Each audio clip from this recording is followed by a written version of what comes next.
welcome to another episode of Coffee Talk with Encore. Today, we are thrilled to be discussing the use of LSVT BIG, which is an intervention method that's used with primarily Parkinson's, but also for other neurologically impaired patients as well.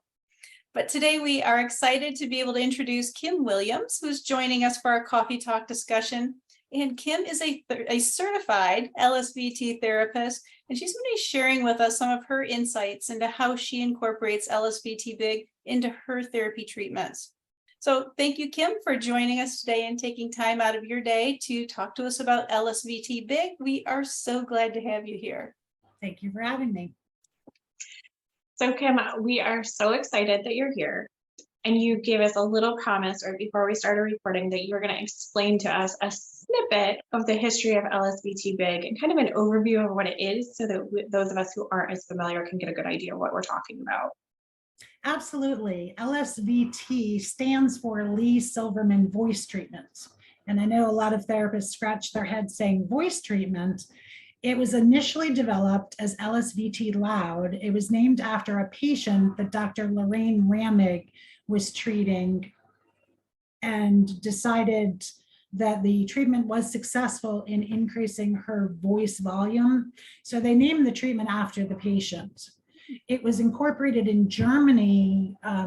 It transitioned over to PT and OT that they found for people with, as Kathy mentioned, Parkinson's or any other neurological disorder, that as their gestures and actions got smaller and slower, that we could recalibrate those movements through a series of exercises and a prescribed treatment.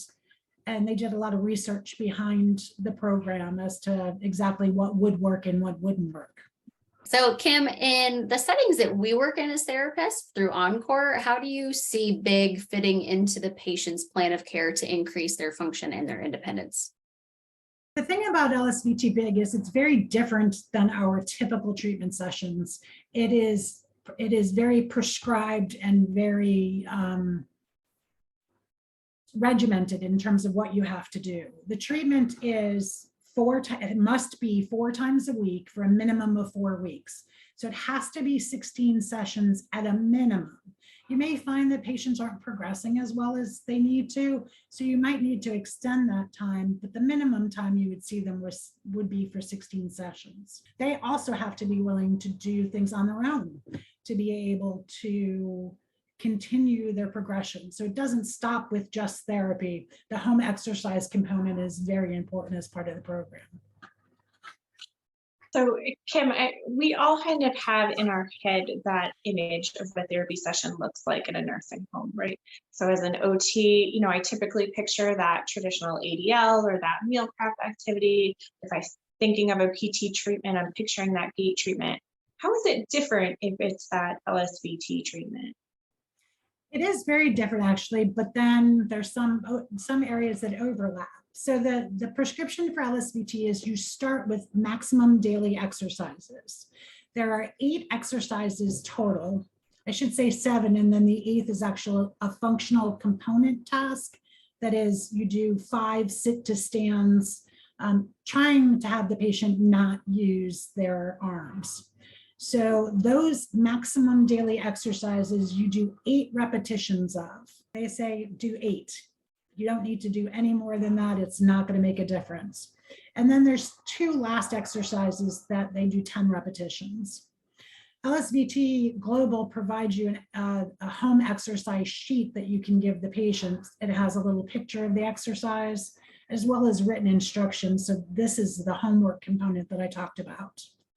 Then as part of the session, you do the functional component task, which is more like a regular therapy session. It could be, and you're repeating this task to recalibrate the patient's movements. So it could be that you want them to go from supine to sit to stand. It could be pulling a key out of their pocket. I've had a patient that was having trouble getting that big movement to step into the tub. So I used a bolster and had them do their functional component task in a stepping motion, and that's what we worked on. And then the third component of your treatment is a hierarchy task. So you let the patient tell you what they're having most difficulty with. And then you make that a hierarchy task. So you break that down. You do a task analysis, which you probably haven't heard since college, but you do a task analysis and break the components down of what you need to do that task. And the entire time, it's kind of fun in the clinic because you hear everybody like really, you have to really be motivated and into it and saying, okay, big movements, take a big step, give me a big movement. And you're really using that big word a lot during your treatment to get that ingrained in your patient's head. That sounds I really have to say, cool. I preach. I preach task analysis. If I have to do 4 sessions of this in a day, which I have had to, I've been exhausted at the end of the day because you've got to have that excitement and energy to get the patient motivated. Awesome. Well, those are all really good points. And I think a really kind of cool aspect of what you were saying when you were describing it is just the calibration of how the movements occur. So you're basically reteaching your patients how to do that. So really interesting. So can you tell us if a PT or OT is interested in this protocol and getting certified? How do they go about doing that? Absolutely. There's LSVT Global is a website. Prior to COVID, they only did their classes in person. Since COVID, they have switched to, you can either do online completely. You have 90 days to complete it, and it's a self-paced. And for somebody like me that's working full-time and a single mom, it worked great. I could do it in my off hours. My children were laughing as I was practicing the different movements. Do it along with the tape, but you have to know how to do it. And then they also do a mixed virtual live and self-paced learning.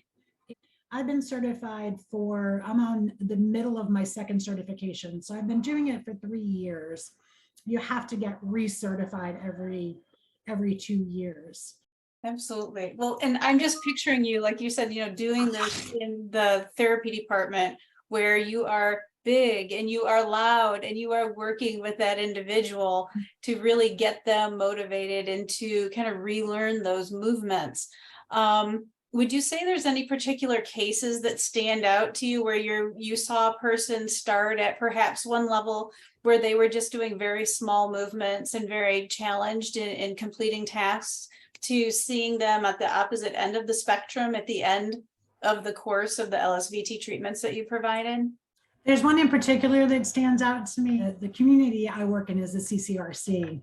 So he was an outpatient that came down to us, and he was an avid tennis player prior to the Parkinson's disease kind of taking over and taking its course. But we actually got him back on the tennis court. Oh, He couldn't run as well as he did, but he had his own tennis court nearby and had a ball return. So he was able to hit some tennis balls, and just what it does for the quality of the life of the person you're working with. I think about him fondly because he really did well with the program. well, talk about person-centered care. Holy cow. I mean, that's what it's all about. I mean, that's what we all strive to do is, we have these patients that come to us with these challenges that they're presented with, and we, utilize the tools in our toolbox to work on helping them to meet their goals and really achieve what they want to do. It's so important that that's what we're all doing. You talk about task analysis, you're speaking to the choir here, that those of us in the clinical department, we're constantly preaching that to people, because certainly that's what we do in breaking down these tasks in order to really define what is it that's causing the impairment, that's keeping that person from being as independent as they want to be. So super excited about you. Thank you, Kim Williams, for taking the time to chat with us today. Thank you for sharing your stories about what LSVT Big is all about and how it can be used to help our patients meet their goals. And then thank you to everyone for listening in. We look forward to having you tune in again for our next episode of Coffee Talk with Encore.